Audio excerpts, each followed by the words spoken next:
Welcome back ATV morning with Farah میں خوش آمدید۔ آج پھر ہم مل رہے ہیں اور ہمیشہ ہر روز مل رہے ہیں اس ماہ مبارک میں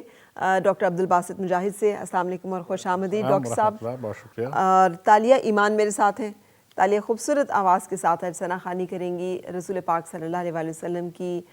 خدمت میں ہم ہدیہ نعت جو ہے وہ پیش کریں گے۔ اور ڈاکٹر صاحب کے ساتھ ہمارا یہ جو سلسلہ ہے جہاں ہم سیرت نبی کے اوپر ایک نظر ڈالتی ہیں، کوشش کرتے ہیں کہ حیات نبوی کے ان لمحات کو نہ صرف ویژولائز کریں، دیکھیں، اپنی زندگی کے اوپر امپلیمنٹ کریں اور سیکھیں کہ ہم نے اس ماہ مبارک میں وہ کون سی سنتیں ہیں جو کہ اپنی زندگی میں شامل کرنی ہے، اور سنت رسول صلی اللہ علیہ وسلم ہمیں کیا سکھا رہی ہے، کیا بتا رہی ہے۔ تو ڈاکٹر صاحب ہم پہنچے تھے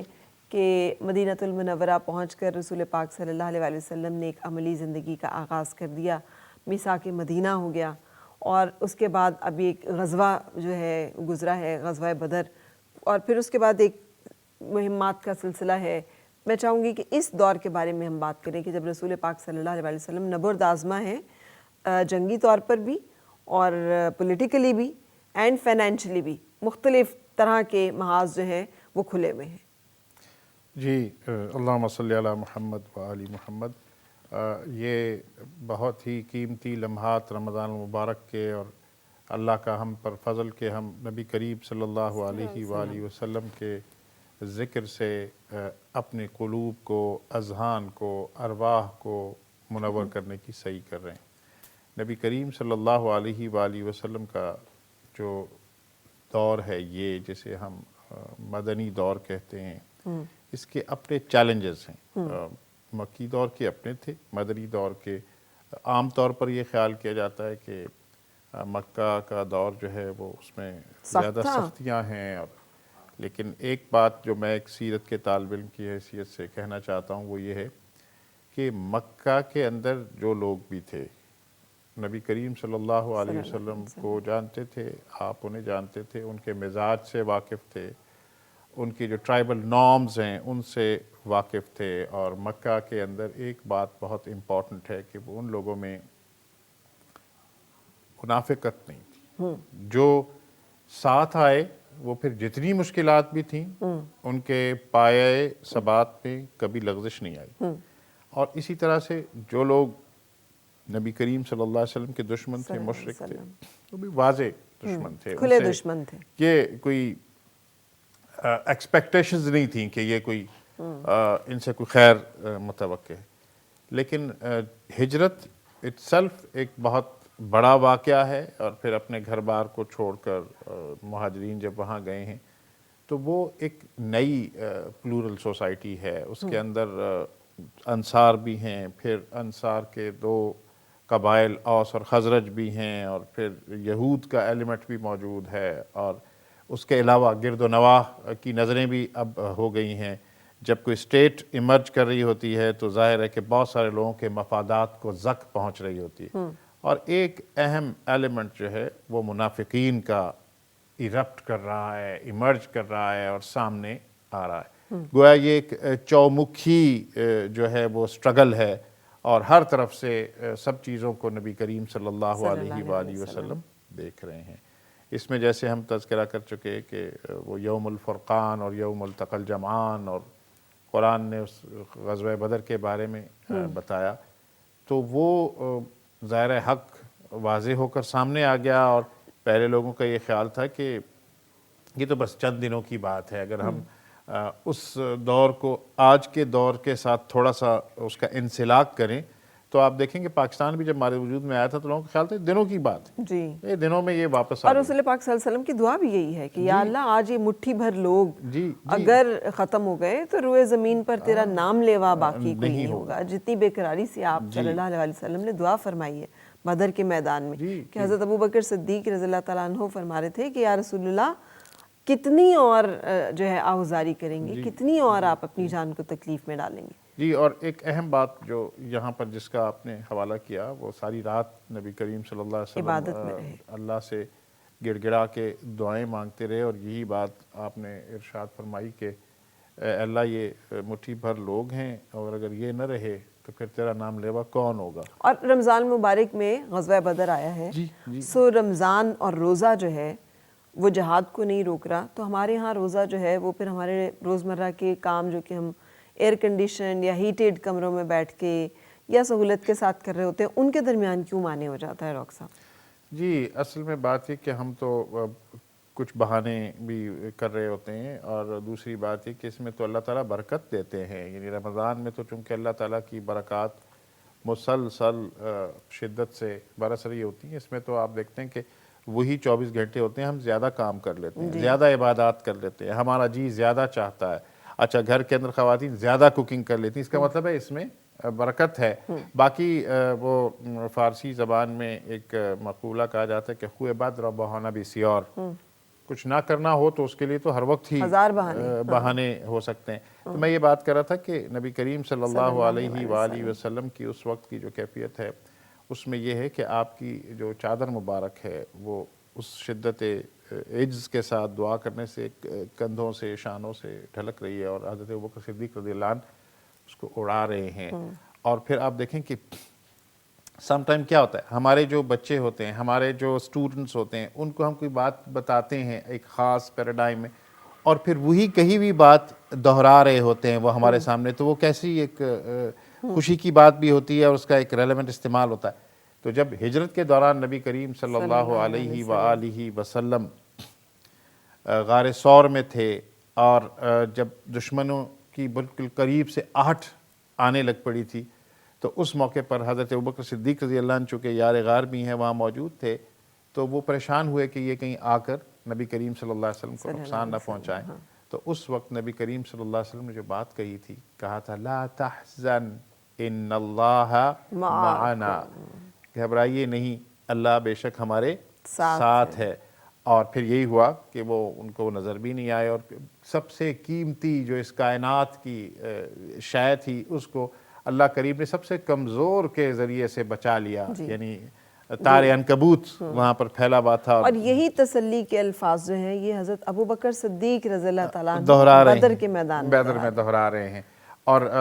یہ بہت یعنی یہ گفتگو جو غار ثور والی تھی وہ کیسی مرتسم ہوئی ان پر، اور کیسے اس کا انہوں نے اسی کو دہرایا کہ نبی کریم صلی اللہ علیہ وسلم کی ہی سکھائی ہوئی بات کو۔ اچھا، اب یہ جو دور ہے سر، اس میں جیسے میں نے کہا ایک تو یہ جنگ قریش مکہ کا تو ایک کھلا کہ بدر میں لیکن شکست ہوتی ہے، حوصلے بلند ہیں مسلمانوں کے،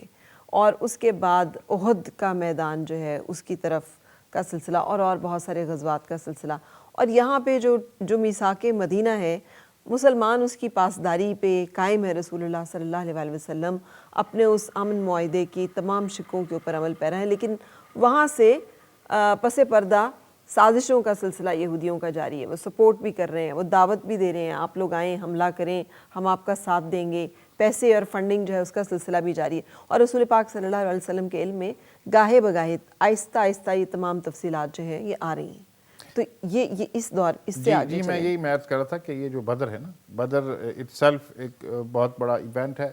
یہ باقی باتیں اس کے بعد انفولڈ ہو رہی ہیں، یعنی اس کا آفٹر میتھ ہم سمجھ سکتے ہیں۔ چونکہ کل ہم نے واقعہ بدر کے اوپر پورا پروگرام تفصیل سے کیا، اسی لیے آگے بڑھ رہے ہیں، لیکن اس کو لنک کرنا، اس کا ذکر ناظرین کے ذہن میں تاکہ وہ تازہ رہیں باتیں، وہ کچھ یوں ہے کہ ظاہر ہے کہ بہت نقصان ہوا۔ جو کفار تھے، مشرکین تھے بدر میں، ان کے سارے بڑے بڑے سردار جو ہے نا، عتبہ، شیبہ، ولید، وہ تو پہلے ہی شروع میں ہی چلے گئے، تو یہ ان کے لیے بہت نقصان تھا۔ ابو جہل جو ہے نا، معاذ اور معوذ جو ہے نا، ان کے ہاتھوں چلا گیا، اور قیدی بھی ان کے بن گئے۔ اچھا، یہ جو ایک ٹرائبل لائف ہوتی ہے، اس ٹرائبل لائف میں یہ یعنی بدلے کا تصور موجود ہوتا ہے، اور اپنے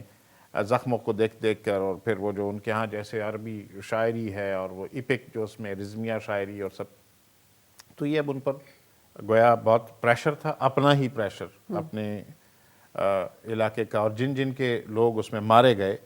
وہ ظاہر ہے کہ بڑے بیتاب تھے کہ ہم اب دوبارہ سے بدلہ لیں۔ اور پھر ظاہر ہے کہ احد کا واقعہ ہوتا ہے، احد پہاڑ کے دامن میں یہ مارکا ہوتا ہے، جیسے یہ قسم کھائی تھی ہندا نے حضرت امیر حمزہ کے ہاتھوں شہادت، ایک کافر جو ہے جو اتارا گیا تھا، ہندا کا والد،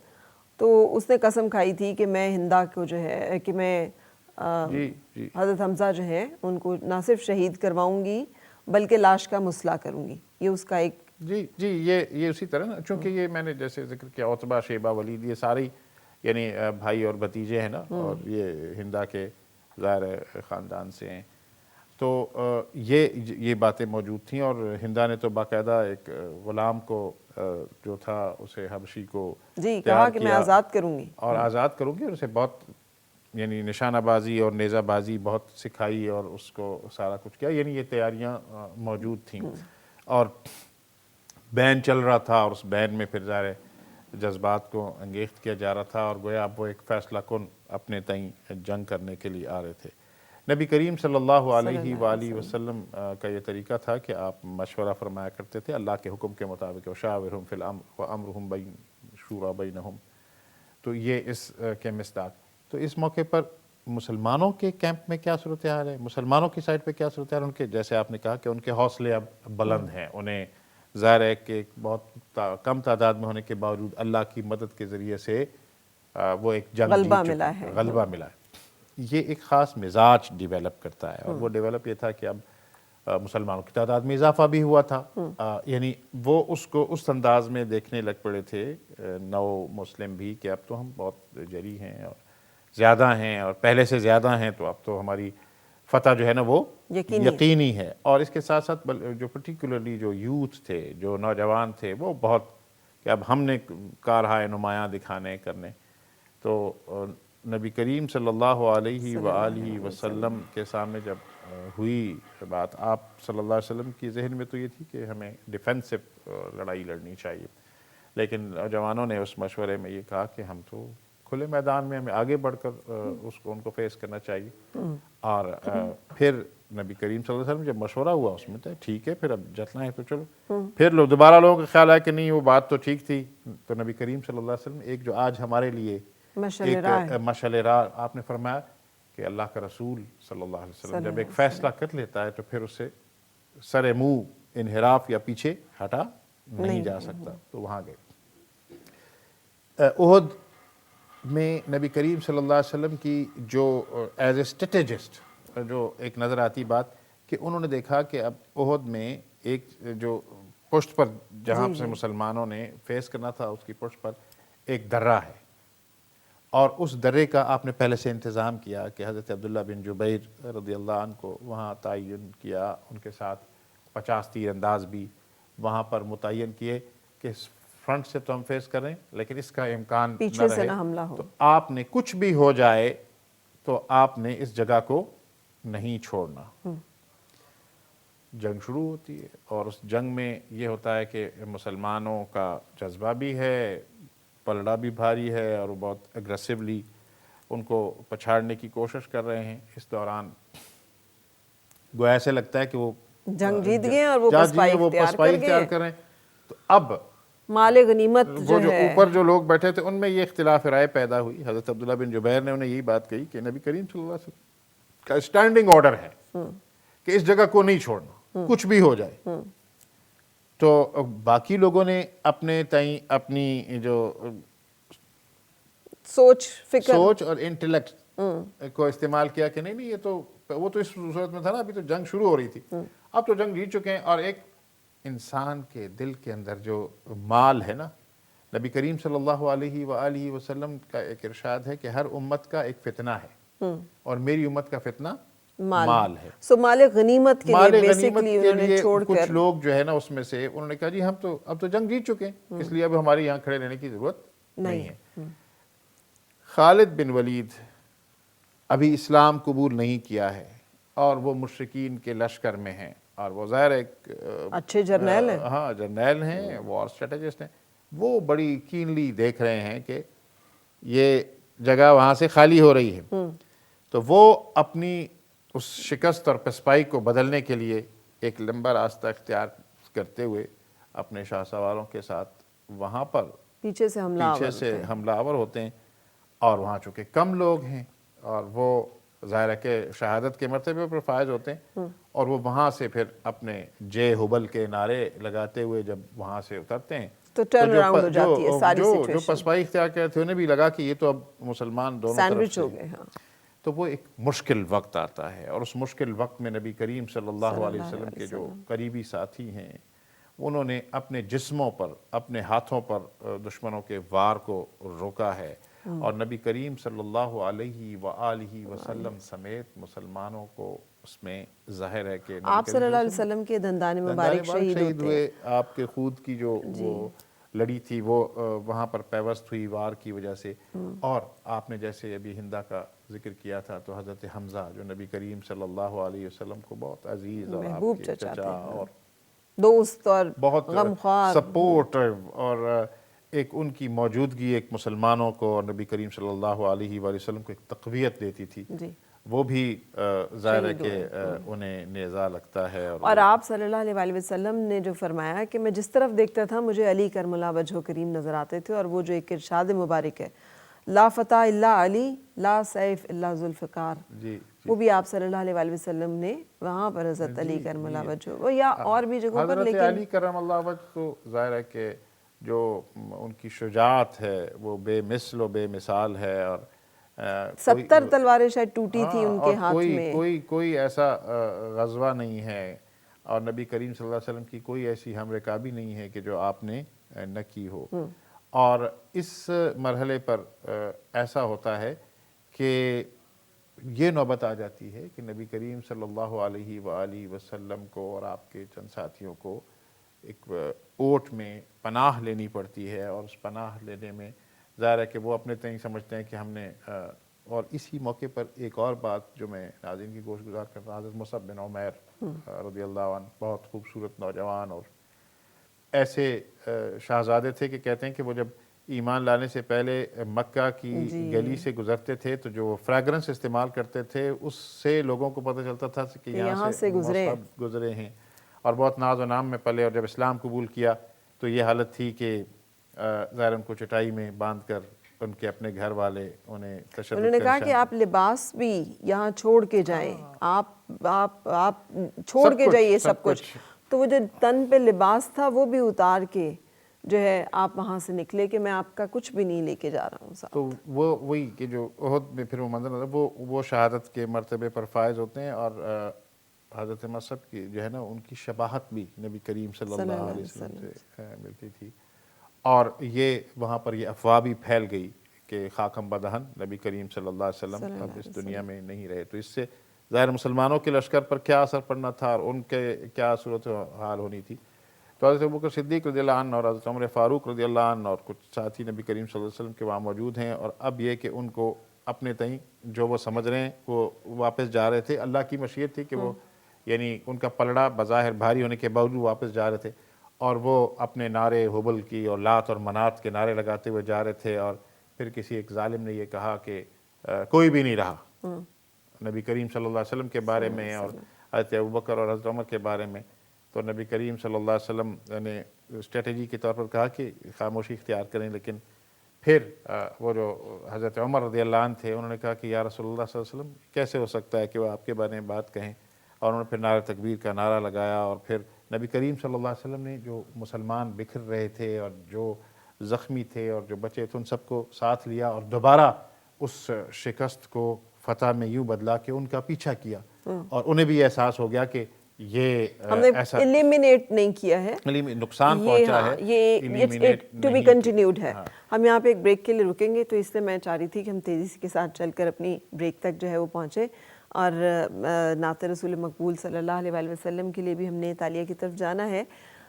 لیکن غزوہ احد کو وائنڈ اپ کرتے ہوئے کہ اس میں دو گروہوں کی پھر قرآن پاک میں بات ہوئی، ایک وہ جن پہ سکینہ نازل ہوا، اور دوسرے وہ جو کویسچن کرتے رہے کہ اگر ہماری رائے اور مشورہ ہوتا نا تو آج یہاں پہ مارے نہ جاتے، اور پھر وہ جو ایک اللہ کے اوپر ایمان کی جو ایک کیفیت ہے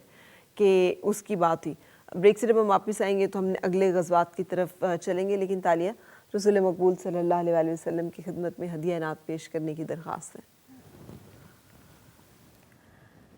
خدا کا ذکر کریں، ذکر مصطفیٰ نہ کریں، خدا کا ذکر کریں، ذکر مصطفیٰ نہ کریں، ہمارے منہ میں ہو ایسی زبان خدا نہ کرے، خدا کا ذکر کرے، ذکر مصطفیٰ نہ کرے، خدا کا ذکر کرے، ذکر مصطفیٰ نہ کرے، ہمارے منہ میں ہو ایسی زبان خدا نہ کرے، در رسول پر ایسا تو کبھی نہیں دیکھا،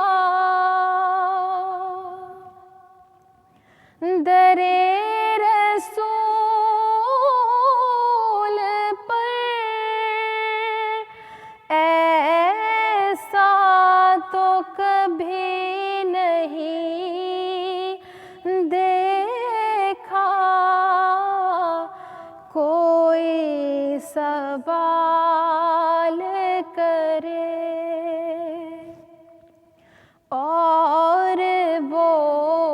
عطا نہ کرے، کوئی سوال کرے اور وہ عطا نہ کرے، کہا خدا نے شفاعت کی بات محشر میں، کہا خدا نے شفاعت کی بات محشر میں، میرا حبیب کرے کوئی دوسرا